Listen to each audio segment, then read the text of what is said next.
Presenting The Complete Orson Welles. Orson Welles and the Mercury Theatre on the air in The War of the Worlds by H.G. Wells. This is Orson Welles, speaking from London. As the third man. Stand by. We'll be on the air in 15 seconds, Mr. Wells. Yes, I know. Stand by, everybody. Mercury Theatre on the air presents Orson Welles as Count Dracula in his own version of Bram Stoker's great novel, Who knows Dracula. what evil lurks in the hearts of men? The shadow knows.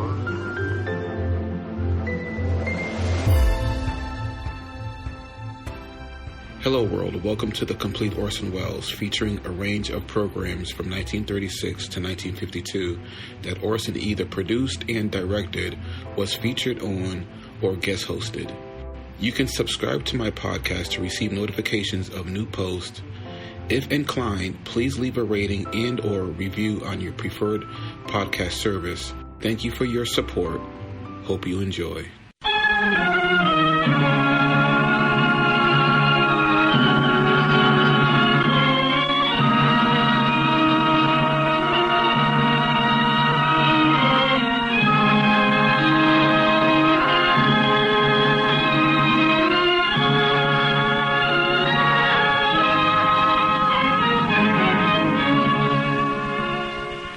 The Columbia Network takes pride in presenting Orson Welles and the Mercury Theatre on the air in the fourth broadcast of a unique new series dramatizing famous narratives by great authors.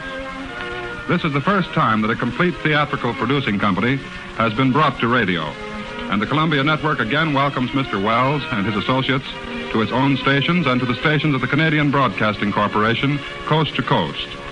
Every week, Orson Welles invites our listeners to suggest their favorite titles. And tonight, the Mercury Theatre on the air presents 39 Steps by John Buchan, with Orson Welles as Richard Hannay and Marmaduke Jopley. Here is Orson Welles. Good evening, ladies and gentlemen. I cannot divulge the full name of the author of the 39 Steps. 7 university degrees and a title make him a gentleman and a scholar and also practically unpronounceable. I think you'd like to know, if you didn't, that it is the present Governor General of the Dominion of Canada and the first Baron of Tweedsmuir who perpetrated this tall and shamelessly exciting spy story about high doings in Scotland. Lord Tweedsmuir, who in private life is a publisher, is himself very properly a Scotchman, who regards the sensational diversity of his responsibilities with the special calm of his nation. I regard my business, he says, as my profession, writing as my amusement, and politics as my duty.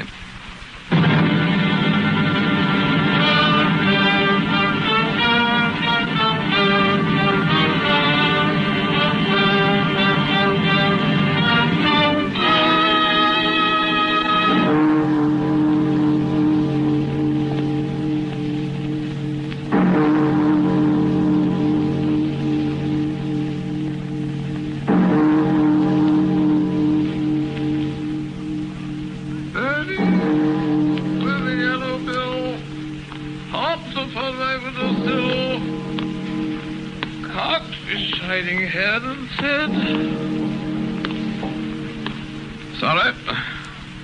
I said I was sorry. Chap can't do more than that. Excuse me, I'm a bit boiled. Just one bottle too many. Just one bottle. You know what Darcy, Derbyshire House, down in White Rock. When did you leave? I say, when did you leave? Leave? I know. Wouldn't let you in. Bowler hat and all that. Poor old fella. Poor old fella in a bowler hat. That's what you are. What's your name? I say, poor old fella. What's your name? Never saw you before in my life. Birdie with a yellow bill hopped upon my windowsill. Good night. I say good night, poor old fella. Hey, poor old fella. Move along now, no loitering. Doctor shining head and said, "Ooh, the door's open." Mr. and Mrs. Otis Hartfield, Ingletwine, 50 by Tyne Twine. Richard Hannay, 2C. Richard Hannay, 2C. 2C, 2C, 2C. 2C. Richard Hannay. Hannay! Hey, wake up. It's Marmaduke. Good old Marmaduke. Marmaduke the early worm. Wake up. We're going to Scotland. My Murph for the shooting. Good old shooting. Sorry, fishing. Good old fishing. Nothing like an early start. I say, Hannay. Hey, Hannay, your phone's ringing. Wake up and answer it. Hannay. Must be drunk. Daddy with a yellow bill hopped up on my windowsill, caught your shining head. Hello? You were still up? Hey. You're a stranger, and I oughtn't to tell you this, but you know what I saw up there? 2C. A woman. Shh. Don't just stand there in a bowler hat. Say, old chap, are you a bill collector? No. Don't stutter. Speak up. Then I'll tell you what I saw. An old lady in a tippet, just sitting there. All right, through the keyhole. I'm not ashamed. I looked through the keyhole, and there was this old lady sitting in a chair in Richard Hannay's apartment. And you know what? Her wig was crooked. And the phone kept ringing. And she didn't answer it. She just sat there with her eyes open.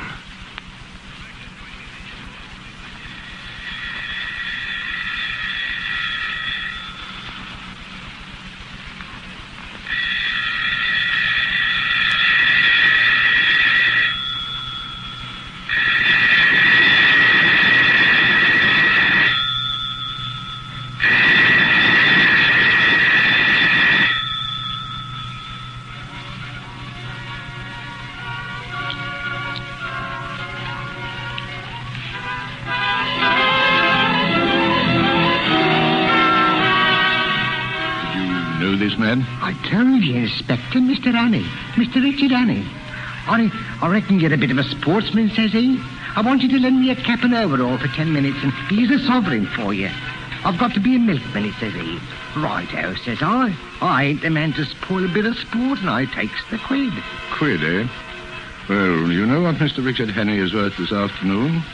£5,000. £5,000? £5,000. Dead or alive. Mr. Marmaduke Jopley? Go away. Mr. Jopley, it's a gentleman from Scotland Yard. What time is it? What? What's that, Scotland Yard? Mr. Jopley, when did you last see Richard Hannay? Hannay, that's a funny thing. You know, there's an old lady up there this morning in this flat. I'm just sitting there. She wouldn't answer the phone. Did you see Mr. Hannay? No, just the old lady. Wouldn't answer the door, so I looked at the keyhole. You know, Inspector, she was just sitting there with her eyes open. She would be, Mr. Jopley. She would be. She was dead.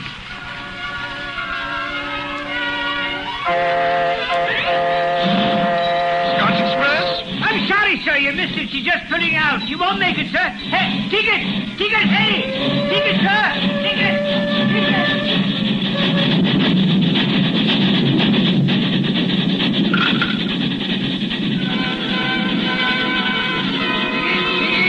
Step please, then stop.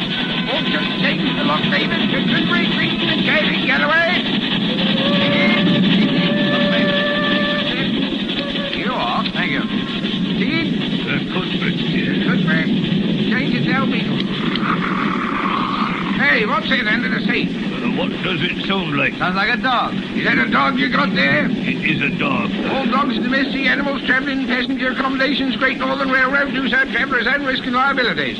Change it down, Beetle. Ticket, lady. Come on, Charlie. What's the valise now? Here you are, sir. Cretan. 1.5. How old are you, Sonny? Charlie's 7. Just turned 7, ain't you, Charlie? You're a big boy, Charlie, for your age. Cretan, 1.5. Ticket. Thank you. They do sprout up, don't they? Mind the lollipop now, Charlie. Ticket. Sorry, I haven't got one. Here now, what's this? Sorry, I didn't have time. I had to run to make it. Oh, all right, sir. Where to? Where to? Newton Stewart.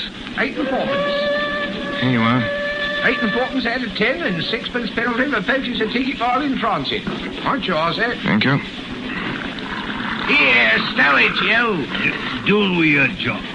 Doon. I can't see why passengers have to put up with that sort of thing. And the leash now, mind, or out he goes. Ticket? Now then, Charlie, now then, don't give your lollipop to the doggy. Doon, jock. Our trains are overcrowded as it is, without bringing in a lot of smelly brutes, I must say. Excuse me, sir, while I open the window. Very well. Some people are never satisfied. Never you mind, Charlie. The dog is man's truest friend. Never mind what anybody may say. All right, lady, all right. I consider myself ticked off. And always remember, Charlie, that a man who doesn't like a dog is no friend of yours. You can be sure that Richard Annie didn't keep a dog. Not him, the murderer. No man as would do in a poor old lady through the heart in his flat would keep a dog. No, Charlie. Doon, jock. Doon. Curious case, that Portland Place murder affair, isn't it, sir? I haven't read about it. You know, I'm always interested in a good murder. Here we are, sir. Leeds Guardian Chronicle, special edition. I haven't seen this one myself. Shocking occurrence in Portland Square. The milkman story. Annie disappears. Seen at St. Pancras. Hello. Here's art one. Look at this, sir. Yes? There's reason to believe that the suspect, Richard Annie, is headed north of the Tweed. Scotland Yard is searching all Great Northern trains. I say Great Northern? Why, that's us. Oh, shut your gab. What you trying to do, frighten the kiddie? All right, lady, all right. I'm sorry. It may be he's sitting here the new, in this very compartment among us. The blood of the slain not dry on his hands. Doon, jock. We'll soon settle that. Here it is.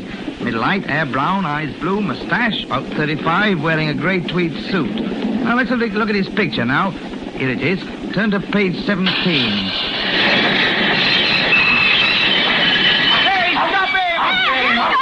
He's heading for the hill. What's going on here? Who let him in?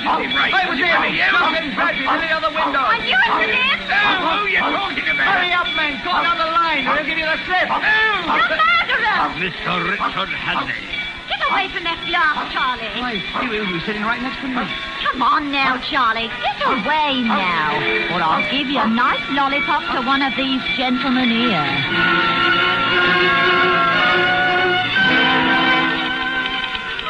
Watch all roads, Richard Hannay. Wanted for Portland Place murder. Reported in stolen car. Large green Daimler speeding south.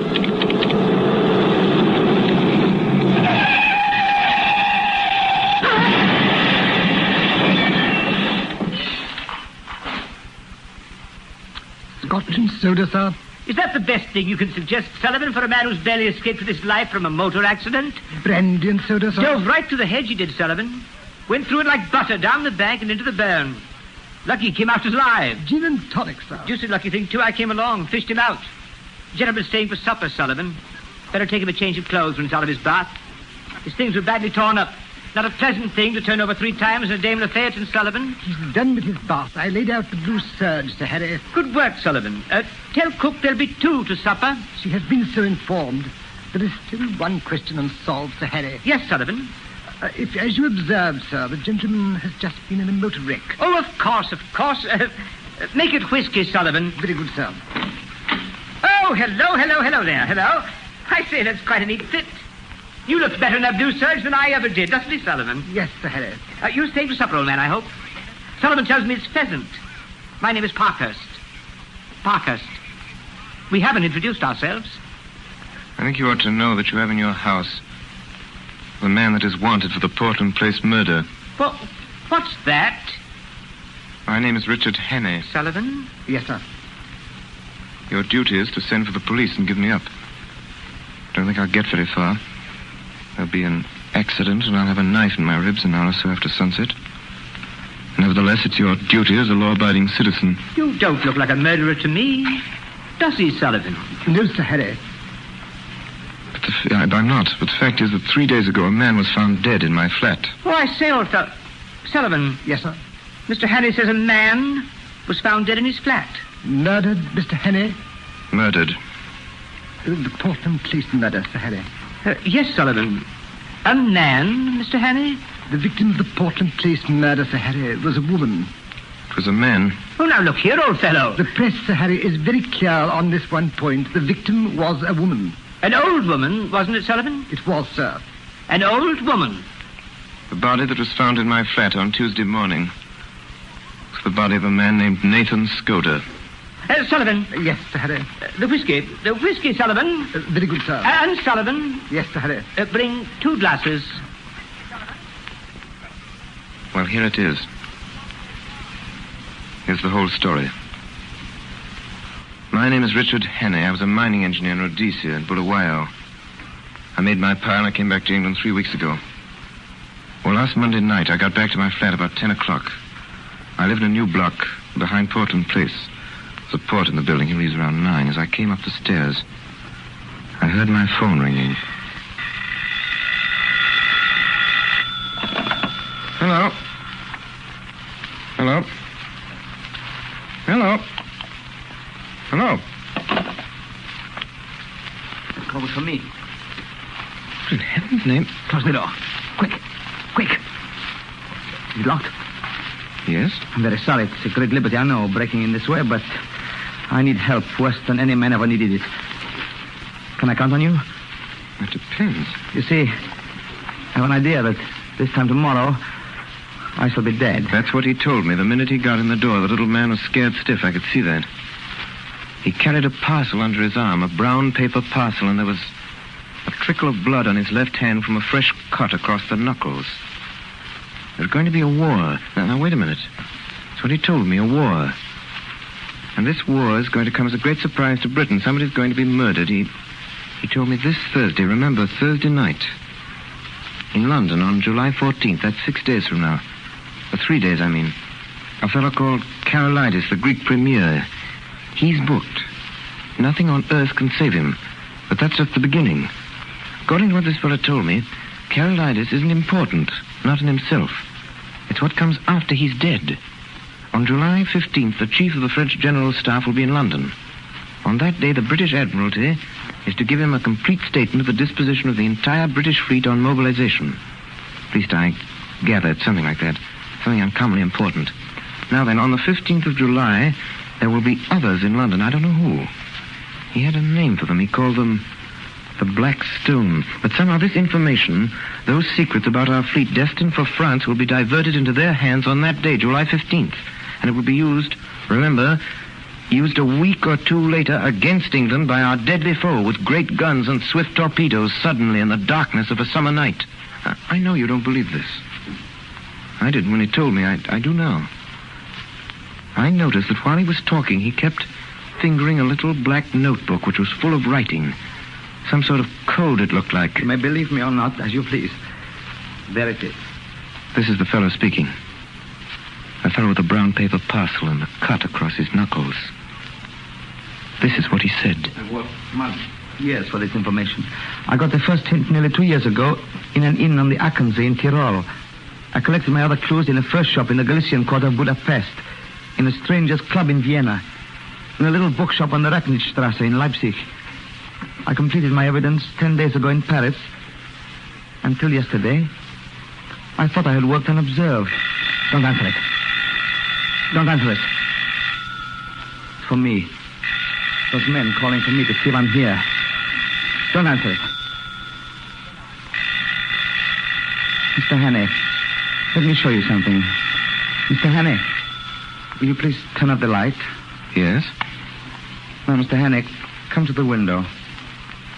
Look. Down there. I looked.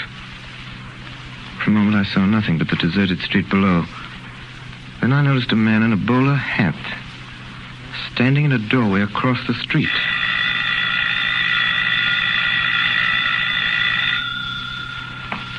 When I came home last night, I found a card in my letterbox. Here it is. The Black Stone. What's the Black Stone? Well, that's a name. That's what they call themselves, these people.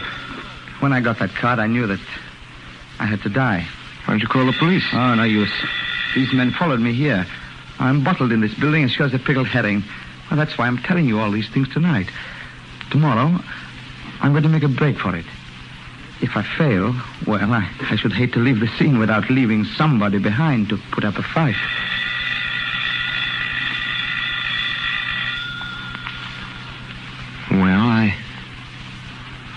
I still didn't know what to make of the little chap, and it was getting late. I made him a bed in my smoking room. Good night. Good night. And in case I'm not here in the morning, I haven't the privilege of your name, sir, but let me tell you, you're a white man. Oh, I say, before you go to bed, I'll thank you to lend me a razor.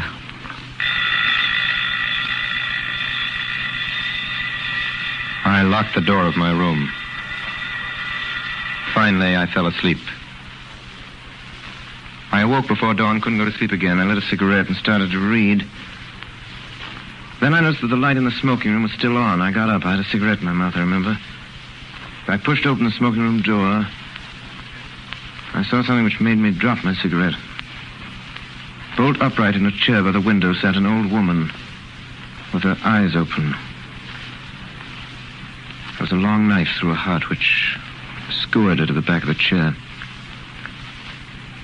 Skoda! Skoda! Skoda! There was no reply.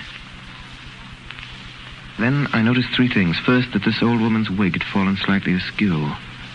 Second, that the brown paper parcel I'd noticed under Scudder's arm the night before was now lying open and empty on the table.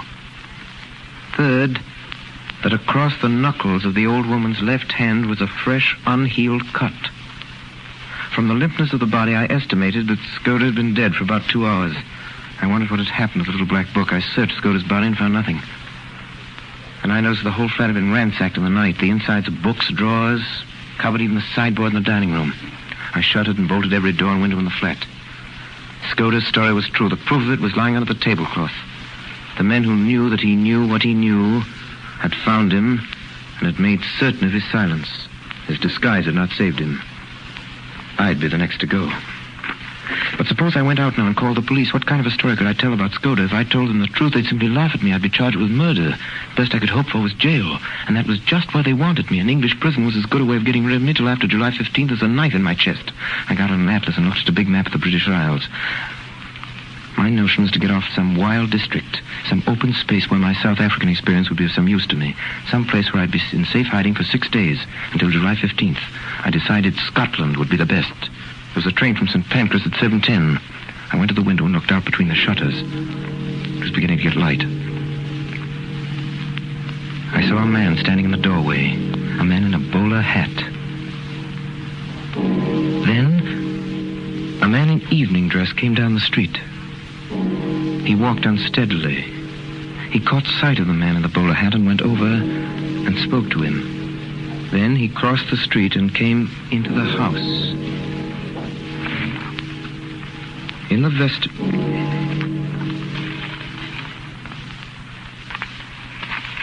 Sorry. Cut. Somebody wrecked my script. Where's my page 25? Then a man in evening dress came down the street. He walked unsteadily. He caught sight of a man in the bowler hat, went over and spoke to him. Then he crossed the street and came into my house.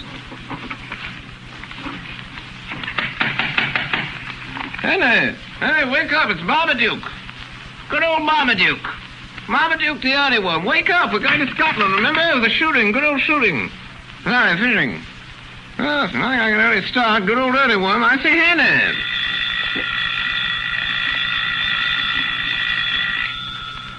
Ting-a-ling-a-ling-a-ling. Hey, Hannah, your phone's ringing. We haven't answered. Hannah. I was a bit drunk. Daddy, with a yellow bill, hopped upon my windowsill, crossed the siding. Continues after. In the vestibule, I gave the milkman a sovereign to lend me his cap, his overalls, and his milk cans for 10 minutes. I went out into the street, past the doorway, past the man in the bowler hat. At 7:10, I was in St. Pancras Station. Hey, the Scotch Express? Can't make it, sir. I'm sorry. It's too late. Hey, ticket! Ticket! Ticket!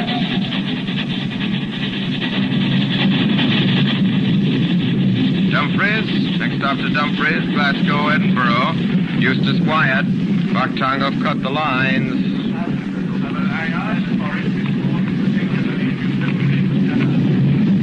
All right, we go right to the crash.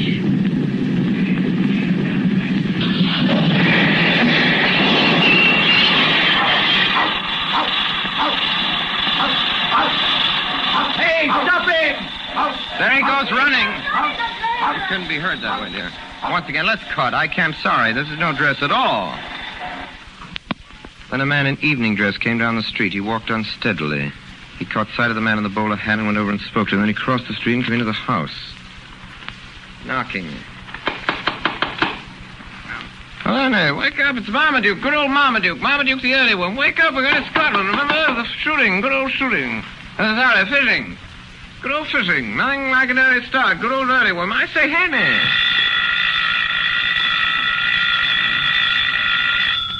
Ting-a-ling-a-ling-a-ling. Hey, Henny, your phone's ringing. Wake up and answer it. Henny. Must be drunk. Birdie with a yellow bill hopped upon my windowsill, cocked a shiny head.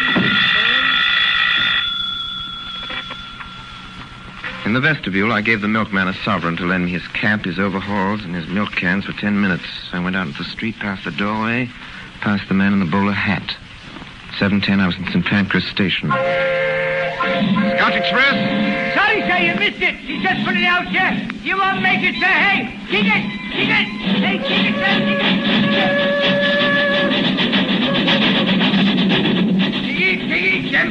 Dumfries, next stop. All change along Raymond to Cunbury, Creighton and Galloway.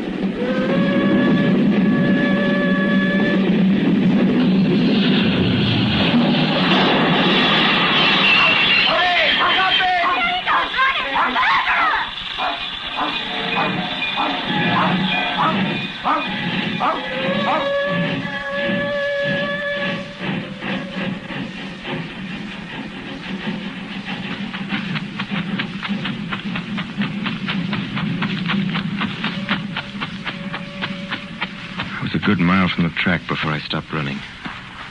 The moor was all around me. You couldn't have found a more peaceful landscape in the world. Yet at that moment, for the first time in my life, I felt the terror of the hunted on me. It wasn't the police I was afraid of, but the others who knew that I knew Skoda's secret and dared not let me live. They'd killed Skoda in my flat within a few yards of me. Now it was my turn. I didn't even know what these men looked like. I wish I'd listened more carefully to what Skoda had said about them. He said there were 3 of them. That one of them was young and dark, and one was plump, and one was old, and stammered sometimes when he spoke. Suddenly, in the blue evening sky, I saw something.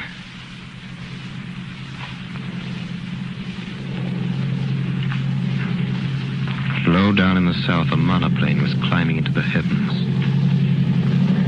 I was as certain as if I'd been told that the aeroplane was looking for me.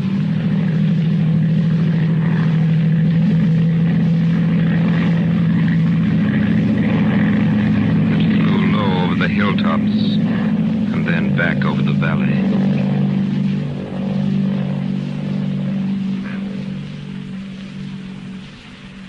I started to run. I ran till the sweat blinded my eyes. I ran most of the night, keeping always south in the direction of the hills. As the mist cleared before the sun, I found myself on the central boss of a high upland country, with glens falling away on every side. Then, on every side,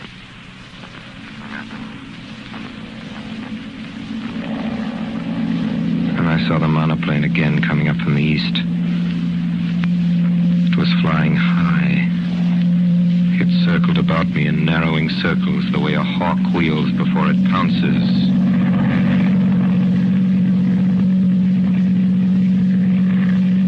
Now it was flying quite low. The observer on board caught sight of me. I could see him looking at me through glasses.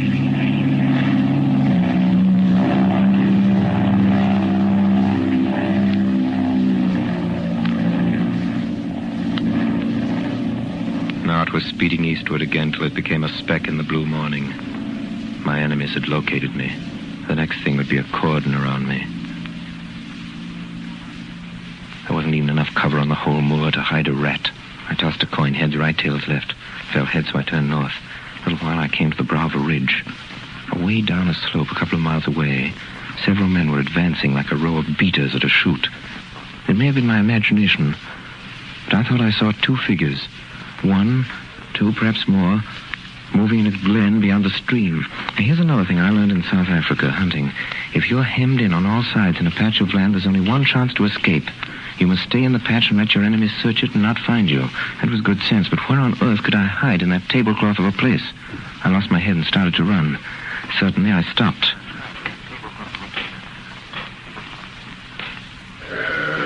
Blast it.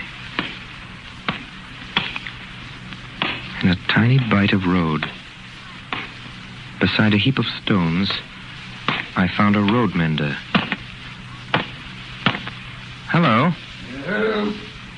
Miss, me head's busting. I can't do it. I ain't for me bed. What seems to be the trouble? The trouble is that I'm a teetotaler. Not really. I am a strong teetotaler. I took the pledge last Martinmas and I hadn't touched a drop of whiskey since. What did it? A drink they call brandy. Last night, my daughter Moran was bedded. And I was nipping all day yesterday at this brandy. And I do I'll not be well for a fortnight. Well, why don't you go to bed? That's easy speaking. But I got a postcard yesterday evening saying the new road surveyor will be ruined today. He'll come and he'll not find me. Does the new surveyor know you? No, him. He's just been a week at the job. Look here. You go back to your bed and sleep in peace. I'll take on your job for today and see the surveyor, and he'll never know the difference. Lord, you're a Billy. Here's my hammer. Goodbye, man. God bless you. Here, wait a minute. What's your name? My name's Alexander Turnbull. You better tell me a bit more about yourself if you want me to do a good job of this. My friends call me Specky, for I wear glasses. Just you speak the surveyor fair and caught him stir, and he'll be well pleased. I'll be back at midday. I borrowed his spectacles and filthy old hat, borrowed to his false stump of a clay pipe, and then when he'd left, I set to work to dress for the part. I got my boots and trouser legs all white from the dust of the road, and I set to work on my face with a handful of dust. I made a watermark on my neck, rubbed a good deal of dirt also in my cheeks. You know, I've noticed that roadmen's eyes always look a little inflamed, so I got some dust into both of mine. The roadman had left his lunch behind him in a green tin and an odd copy of the Dumfries Gazette. I ate several of the thick slabs of cheese and drank a little of the cold tea. I bit and scraped my fingernails till the edges were all cracked and uneven. The men I was matched against would miss no detail. Then I went to work. I remember old Peter Pina, an old scout in Rhodesia, once telling me about the way to disguise yourself. He said the secret of playing a part was to think yourself into it.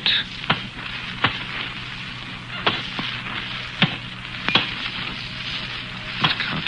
So I recall the years that I'd spent. It's cut. Go right into the motorcycle.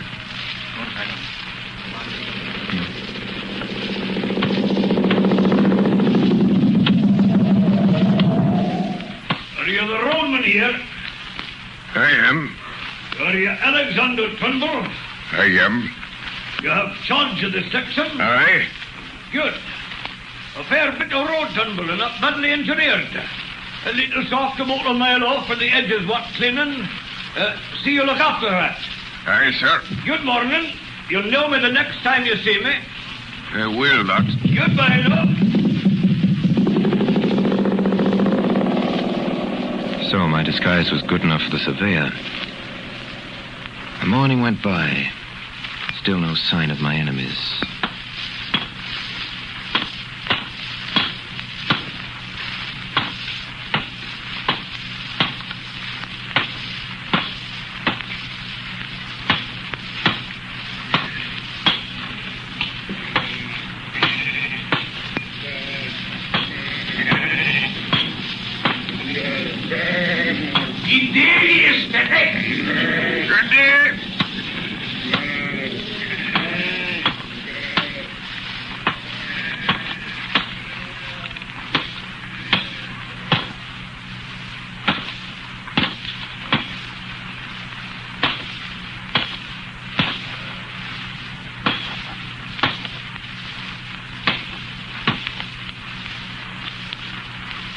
Just about midday, a big car drove down the hill.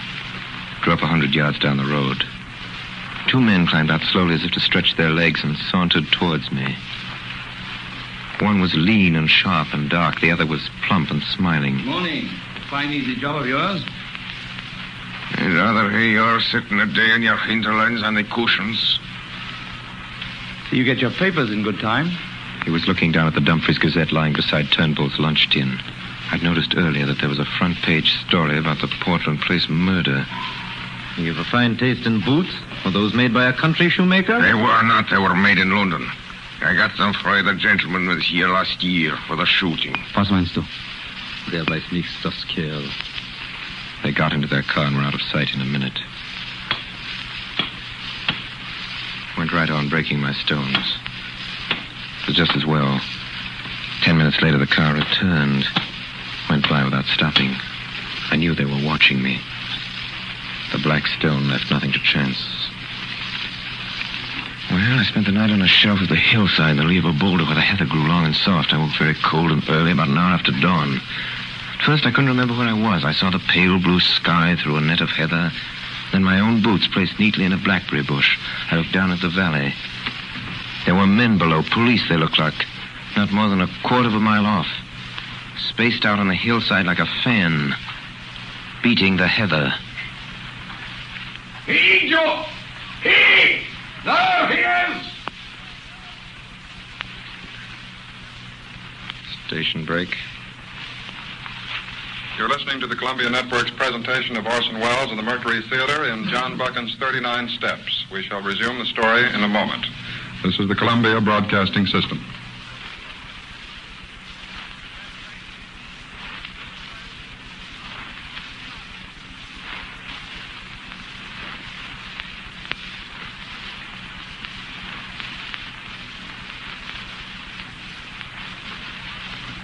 The Columbia Network is presenting 39 Steps by John Buchan. And now the Mercury Theatre resumes the story with Orson Welles as Richard Hannay and Marmaduke Jopley. He, Joe! There he is! Where? Up there! Did you see him? Yes, that's him. Hey!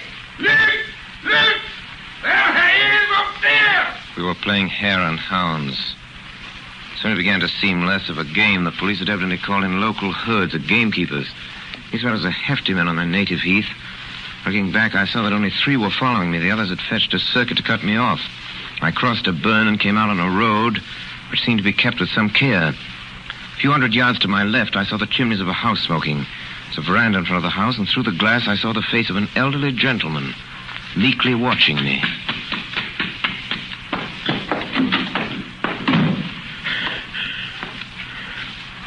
Seem in a hurry, my friend. His face was round and shiny like Mr. Pickwick's, and the top of his head was as bright and bare as a glass bottle. Through the window could be seen some figures half a mile off. Oh, I see. A fugitive from justice, eh? Well, we'll go into the matter at our leisure. Go into my study. You'll see 2 doors facing you. Take the one to the left and close it behind you. Close it tight. I did as I was told. I was in a little dark chamber that smelled of chemicals. Wasn't any too happy. Something about the old gentleman's rather terrified me. He'd been too easy and ready. Almost as if he'd been expecting me, and his eyes had been horribly intelligent. All right, you may come out now. Have they gone? They have gone. I convinced them that you had crossed the hill. I do not choose that the police should come between me and one whom I am delighted to honor. He smiled gently and nodded to the door behind me. I turned and saw 2 manservants who had me covered with pistols. This is a lucky morning for you, Mr. Richard Hannay. Hey, what's going on here? How are you calling Richard Hannay? My name's Ainsley. So? Oh, but of course you have many names. We won't quarrel about a name, Mr. Hannay. No, I suppose you're going to give me up after all. And a low, dirty trick, I call it. My God, I wish I'd ever seen that cursed money. Here it is, and be damned to you. You are a clever actor, Mr. Hannay, but not quite clever enough. Oh, no, I shall not give you up. My friends and I will have a little private settlement with you tonight. Now, for God's sake, stop jawing. Everything's against me. What's the harm in a poor devil with an empty stomach picking up some money he finds in a lost pocketbook? That's all I've done. For that, I've been chivvied for 2 days by these blasted bobbies over these blasted hills. I could see the dawning of a doubt in his mind. I tell you, I'm fair sick of it. You oblige me with the story of your recent doings, Mr. Hannay. I can't, Governor. I've not had a bit to eat for 2 days. Give me a mouthful of food, and then you'll hear God's truth. You're a good liar, Hannay. I do not propose to let you go. If you are what you say you are, you will soon have a chance of clearing yourself. If you're what I think you are, I don't think you will see the light much longer. During, sir? Draußen einschließen, bis Sie zurückkommen? Ja. I want the Daimler in 5 minutes. There will be 3 to dinner. Goodbye, Mr. Hannay. We will meet again tonight.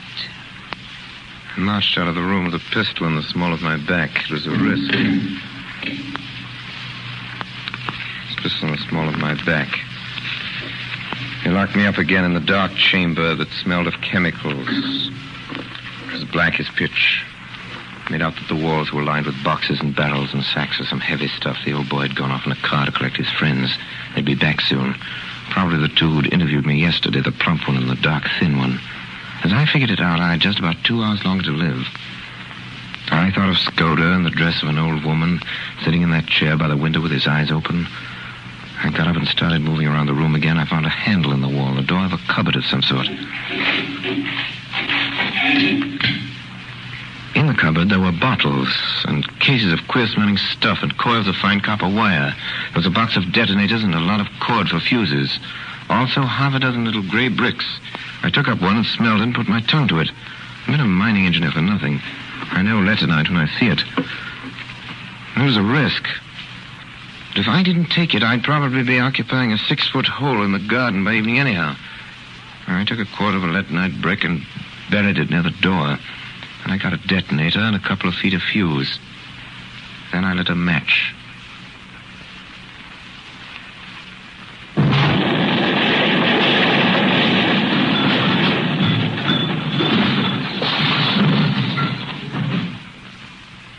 Something hit my left shoulder. There was a poisonous yellow fog all around me. Somewhere behind me, I felt fresh air. I started to run.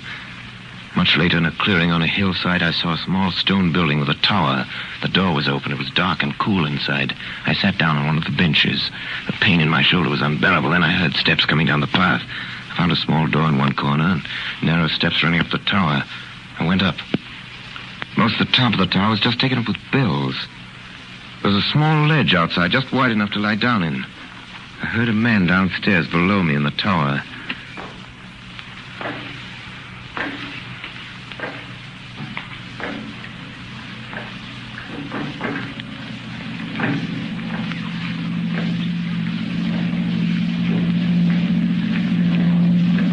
I lay there with a burning head and the sun glaring in my face. Right above me was the monoplane. They couldn't have missed me lying there on the open ledge. They knew where I was. Soon they'd come back for me. Oh, I'm sorry.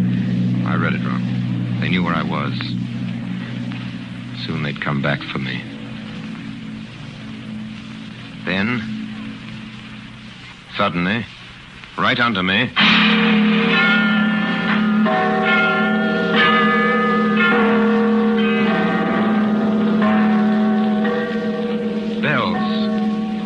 Bells, and presently up the hillside, little dark knots of men began to appear. They came slowly, dozens of them, all moving towards me, slowly advancing, closing in on me. I was too sick to move. I lay there waiting for them to come and get me. Now they were in the building below me. In a few seconds, they'd be up the stairs. I waited and no one came. I lay there waiting, and then a thought struck me. Scudder had been murdered on Thursday night, 4 days ago. Thursday, Friday, Saturday, 4 days. Then these men coming up in the hill in little dark knots in black, slowly advancing, closing in on me, were not my enemies. They weren't after me. They didn't even know I was there. They were peacefully walking to church with their families. It was Sunday.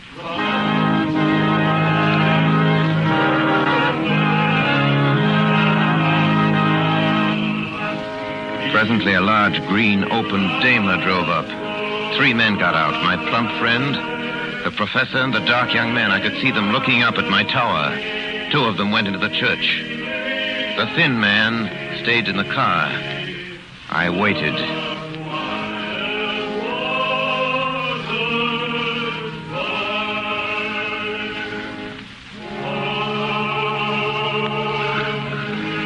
I waited, but they didn't come. Oh, most omnipotent and merciful God, we pray that thou The service had just begun. That gave me about an hour. There was an old iron drain pipe running along the corner of the tower. It didn't seem particularly solid. Besides, I was in full sight of the man in the car. At that moment, it started to rain. The man in the car looked up at the sky and turned in his collar. Then he shrugged his shoulders, got out of the car, and went into the church.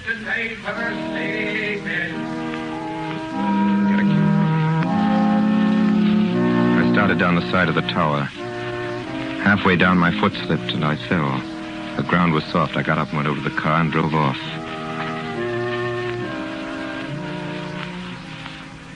Action. I drove on south, downhill into the valley. The road was full of sharp curves and shining out of my headlights and very slippery.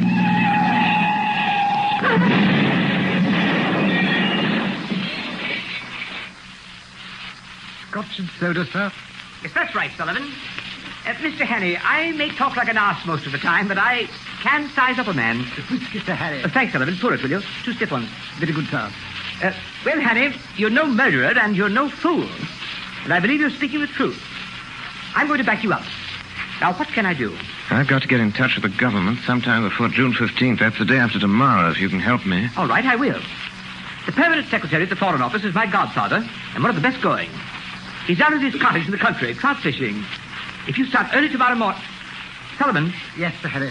Have the station wagon here at 6 in the morning. Yes, sir. And reserve a compartment on the Southern Express. Yes, sir. Oh, and Sullivan. Yes, Sir Harry. Send a telegram to Sir Walter. Yes, sir. If a man called Hannay... Better not use my real name. Right you are. If a man called, Sullivan, you will think of a name for Mr. Hannay? Yes, sir. A short name, sir. Yes, Sullivan. And British, of course, sir. Oh, yes, Sullivan. You can count on me, sir.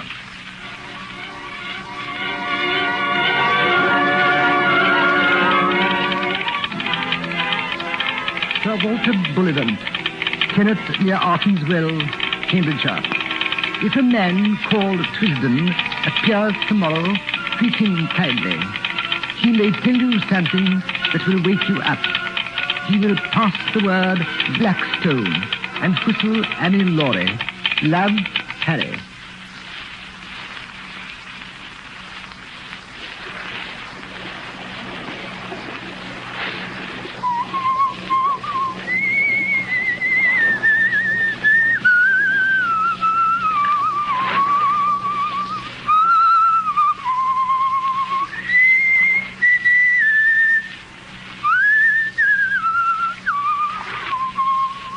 Fair little stream, isn't it? Yes, sir. I'll back our Kenneth for trout fishing against any river in England. Look at that big fellow there. 4 pounds if he's an ounce. I don't see him. Look, there. A yard from the reeds, just above that stickle. It must be a Blackstone. Yes.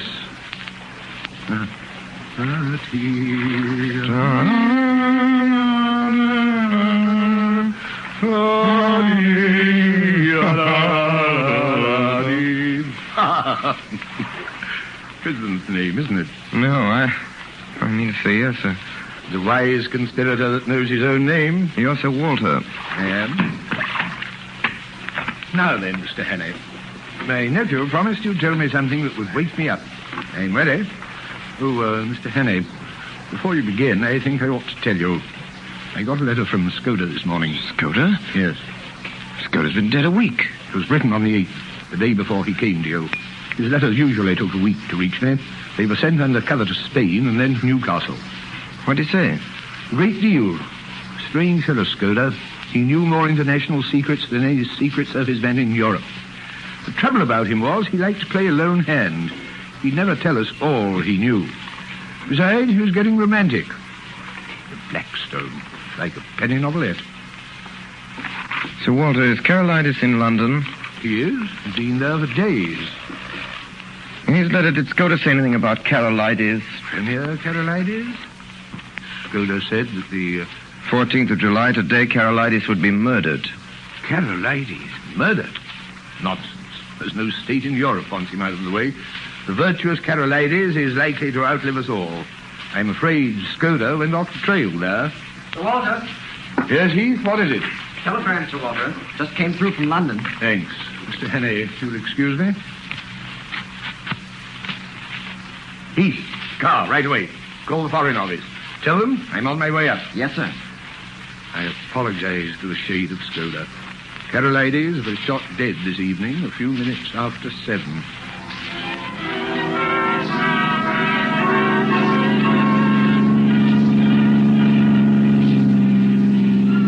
It begins to look like war, Mr. Henney. What about our naval plans, Sir Walter? You know what Skoda said about them? He said tomorrow, July 15th. We're taking no chances, Mr. Henney. General Dufour, chief of the French General Staff, arrived in London at 5 today. He dines with the Prime Minister, and then he goes to the Foreign Office, where 4 people will see him. Whittaker from the Admiralty, myself, Sir Arthur Drew, and General Winstanley. Lord Stirling may be there. You never know about him. He gets more erratic every day. The Foreign Office, General Dufour, will get a certain document from Whittaker. After that, he'll be motored to Portsmouth, where a destroyer will take him to Havre. He won't be left unattended for a moment till he's safe in Paris. Same with Whittaker, till the papers are out of his hands. I don't mind admitting I'm horribly nervous. If those plans were stolen, could the disposition be changed? We can't make any serious change in those dispositions, Mr. Henney, unless we alter the geography of England.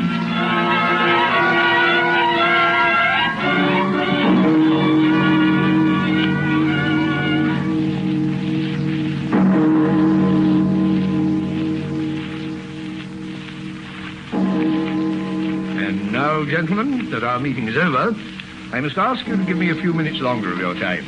Gentlemen, I ask you to meet Mr. Henney. How do you do, Mr. Henney? General Dufour. Honored to meet you. Sir Arthur Drew. How do you do, sir? John Whittaker. How do you do, sir? General Winstanley. How do you do?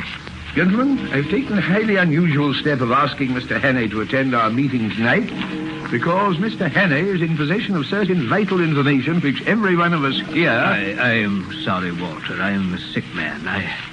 I'm going back to my bed where I belong. Good night, gentlemen. Good night, my lord. Good night, Mr. Hannay. I'm sorry I can't stay to hear what you've got to say. Oh, and Whittaker, whatever comes up, you take care of it. Don't call me again tonight. Stop that man. Really, Mr. Henney? I tell you to stop that man. Stop him. Mr. Henney, I think you're forgetting. I beg of you to stop him. If you won't, I will. Too late. Gentlemen, who do you think went through that door a minute ago? Lord Stirling. He did not. It was his living image, but it was not Lord Stirling. Gentlemen, have you ever known Lord Stirling to stammer? Henney, have you gone out of your head? I tell you, gentlemen, the man that went out was not Lord Stirling. It was someone who recognized me, someone I've seen in the last 3 days. Nonsense. Really, Mr. Henney, I think you have gone out of your head. That remains to be seen. So, Walter, may I call Lord Stirling's house? I'll do it. Hello? Get me Whittlesey House. Hurry, please. Hello? Yes? Yes, hello? This is Walter Bullivant. Will you ask Lord Stirling to call me the minute he gets home? What? What's that? Are you sure? I see. Thank you. Lord Stirling hasn't been out of his bed all day. He went to sleep at 6 and woke up a few minutes ago. Well then. Who was it? The Black Stone. Oh, but it's madness. Do you mean to tell me that man came here and sat beside me for the best part of an hour, and I didn't detect the imposture? My old chief? You were too interested in other things to have the use of your eyes. You took Lord Stirling for granted. If it had been anybody else, you might have looked more closely. The thing that puzzles me is, well, what good will his visit here do that spy fellow? Here are the plans right here on this table. He couldn't carry away several pages of figures and strange names in his head. Yes, he could. A trained spy has a photographic memory. You noticed he said nothing, but went through those papers again and again. Those plans are as lost to us as if he had them in his pocket. Give me the Home Office. Port Division. Have every port watched, every outgoing steamer checked. And we haven't a rag of a clue. I wonder It's got his little black book. It's in code, except for one sentence scrawled over the last page. Skoda knew where those fellows would hide. He knew when and where they were going to leave the country. I wonder if in that sentence... What is it? Let's hear it. 39 steps. I counted them. High tide, 10:17 p.m. 39 steps. That is a clue, don't you see? It's the place where they're going to leave from. Tomorrow was the day, and it was someplace where high tide was at 10:17. There are at least 100 places in England where the tide's high at 10:17 tomorrow. And they may have gone tonight. Not they. They have their own secret plans, and they won't be hurried. 39 steps. What does he mean by steps? Dock steps. He would have mentioned their number. It must be a place where there's more than one set of stairs. Home Office, Department of Transportation. Hello, Bullivant speaking. I say, is there any regular steamer leaving for the continent at 10:17 p.m.? Look it up. What? You sure? Thanks. There's no regular steamer sailing for the continent at 10:17 p.m. from anywhere. There must be a private boat from a little port. That explains why the tide's important. Hello. Give me the Admiralty. Hello. Walter Bullivant speaking. Hello, Jenkins. What places do you know along the east coast where there are cliffs and where several sets of steps run down to the beach? Yes, I mean steps, regular staircases. What's that? Place in Norfolk? Rattlesham? On a golf course? No, that's not it. No. Marine piers won't do either. Has to be more retired than that. What? Where else? Think, man, think. It's important. What's that? What do you call it? The Rough. Listen to this. A big, short headland in Kent, close to Bradgate. Sir Arthur, look up the Admiralty timetable, Bradgate. Kent. Yes. A lot of villas on top of a cliff, and some of the houses have staircases down to a private beach. Hurry, Sir Arthur. Here, listen to this. Bradgate. High tide, July the 15th, 10:17 p.m.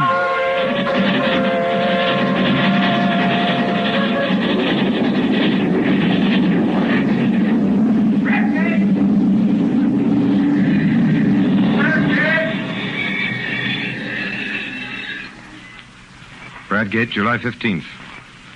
Confidential reports. Richard Hannay, Special Agent to Sir Walter Bullivant, Permanent Secretary, Foreign Office. There is a villa with 39 steps leading down to the sea. Trafalgar Lodge, it's called. It belongs to an old gentleman called Appleton, a retired stockbroker, the house agent says. A decent old fellow, pays his bills regularly. It's always good for a fiver for local charity. Once from the cliff, I could see Trafalgar Lodge very plainly. A red brick villa with a veranda, tennis on behind it, in front, the ordinary seaside flower garden full of marguerites and scraggy geraniums. There's a flagstaff with an enormous Union Jack hung limply in the air. Presently, I observed someone leave the house and saunter along the cliff. It was an old man wearing white flannel trousers, a blue serge jacket, and a straw hat. He carried field glasses and a newspaper. He sat down and began to read. Sometimes he'd lay down the paper and turn his glasses in the sea. He looked for a long time at the destroyer. I watched him for half an hour. Then he got up and went to his house. After lunch, I saw a foreign-looking yacht come up from the south and drop anchor pretty well opposite the Rough. Later in the afternoon, a British destroyer came in. I found a place in an empty garden next door to Trafalgar Lodge, and from there I had a full view of the tennis court on which two men were playing tennis. I could hear their voices.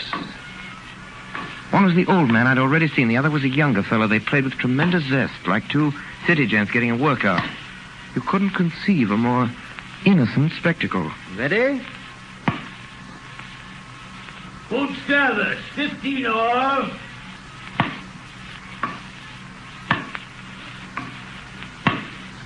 Thirty-fifth.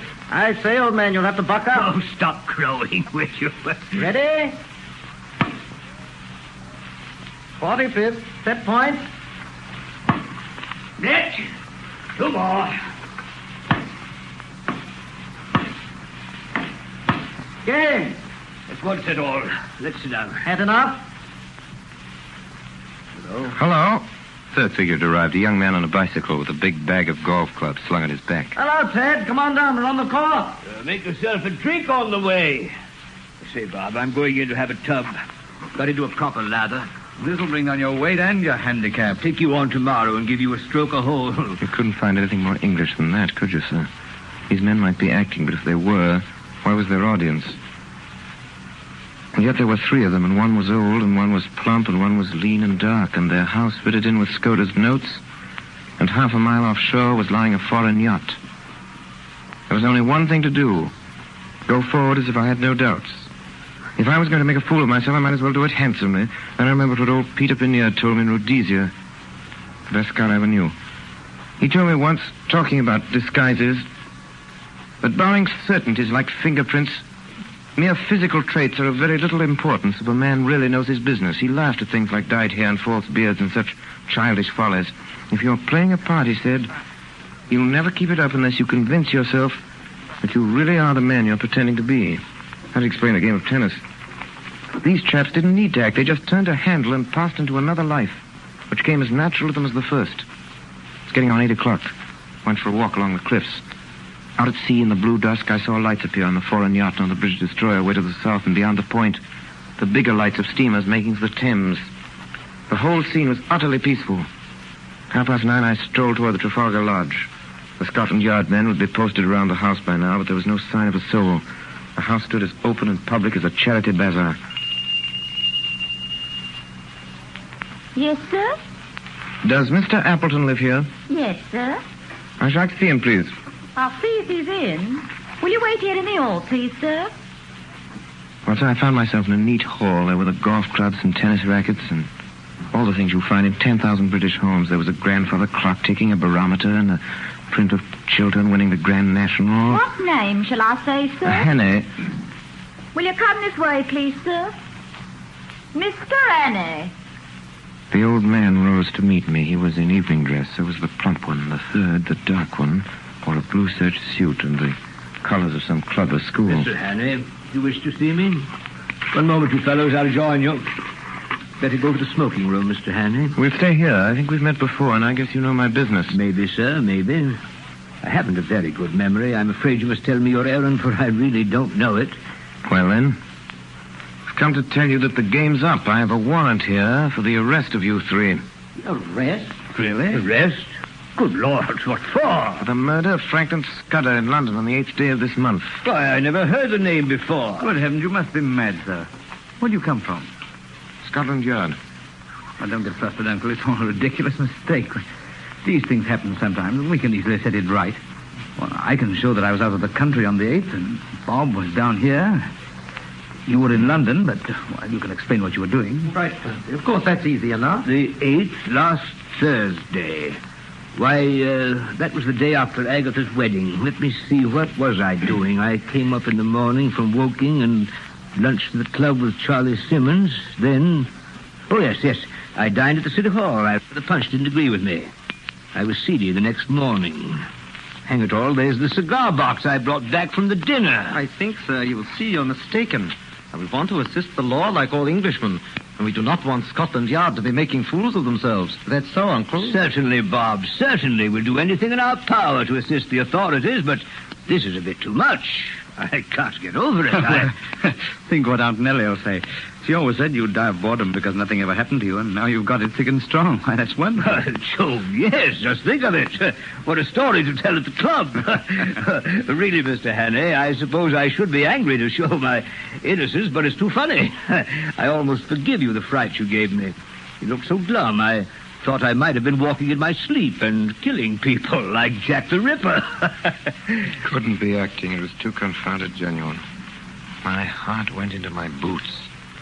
My first impulse was to apologize and clear out. The light from the dinner table candlestick was not too good. I walked the door and switched on the electric light. Then a sudden glare made them blink, and I stood scanning the three faces. Well, I made nothing of it. One was old and bald, one was stout, one was dark and thin. That's all I could tell. Perhaps there were three men who had hunted me in Scotland. Perhaps they weren't.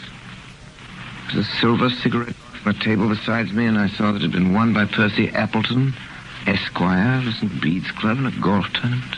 Well, are you reassured by your scrutiny? I hope you'll find it consistent with your duty to drop this ridiculous business, Mr. Hannay. I make no complaint, but you see how annoying it must be to respectable people. Are you going to drop it? No. Oh, Lord, this is a bit too thick. Do you propose to march us off to the police station? I have the right to ask to see your warrant, you know, but I don't wish to cast any aspersions upon you, sir. You're only doing your duty. But you will admit it's horribly awkward. Well, what do you propose to do? I vote we have a game of billiards. It'll give Mr. Hannay time to think things over, show him there's no ill feeling. You play, sir? Yes, I play. Billiard room is downstairs, Mr. Hannay. Why don't you two start? We'll finish our cigars and come down later. I'd rather we went down together, Mr. Appleton. Well, if you insist. What a stubborn man you are, Mr. Hannay. We went to the billiard room. I followed them downstairs in a kind of dream. The billiard room had a large window which looked out on the cliff. The window was open and the moon was flooding the cliffs and sea with a great tide of yellow light. Choose your cue, sir. Thanks. Plain or spot, sir? Spot. Chalk? Thanks. How about a few practice shots?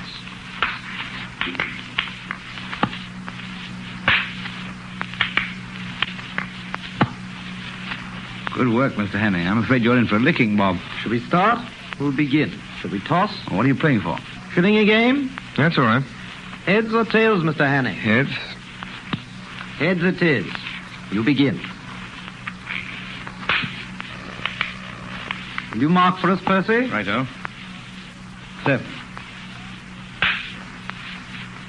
That was a near one. Rough luck. 5. 8. That's all. All right, Mr. Hannay. 5, that's 13. 17. Good work. Stop at 17. Oh, Percy, look at the time. You'd better think about catching your train. Percy's got to go to town tonight. I'm afraid you must put off your journey. Oh, dash it all, Hannay. I thought you'd drop that, but I've simply got to go. You can have my address, and you can have any security you like. No, you must stay. It was 5 minutes after 10. In 12 minutes it will be high tide. Through the window I could see the lights of the Ariadne, the foreign yacht offshore. Well, I'll go bail for my nephew. That ought to content you, Mr. Hannay. Was it my fancy, or did I detect some halt in the smoothness of that voice? Then I thought of something. Mr. Appleton, when does your nephew have to be in London? Right. And you say you'd go bail for him, Mr. Appleton? Yes. Yes, I told you I would. Well, then perhaps if I could arrange to call Scotland Yard early in the morning. No, Mr. Hannay. It simply has to be tonight. Then I knew who he was. France! The boat! The young dark man leaped from the window. He was through it over the low fence and down the steps before a hand could touch him. Someone switched on the light. The plump one was lying crumpled in a heap. They'd got handcuffs on the old man. You're safe! Safe! You can't follow him in time! He's gone on the yacht! He's triumphed! The Black Stone has triumphed. I hope you'll bear his triumph well, Mr. Appleton. I ought to tell you that your yacht, for the last 2 hours, has been in our hands. Has been in our hands. Well, Sir Walter, that's about all there is to it. That's the story as you asked me to set it down. You know the rest of it better than I do. Scudder was right about the war, right wasn't he? In about a week, I expect right in the middle of it myself. Because of my Matabidi experiences, I got a captain's commission straight off. I joined my division on Thursday at Aldershot, and I understand we'll be moving straight up to the front. Still, I'm afraid I had most of my excitement before I put on khaki. Anyway, goodbye, and thanks for everything. It was great sport while it lasted. Yours very sincerely, Richard Hannay, August 8, 1914.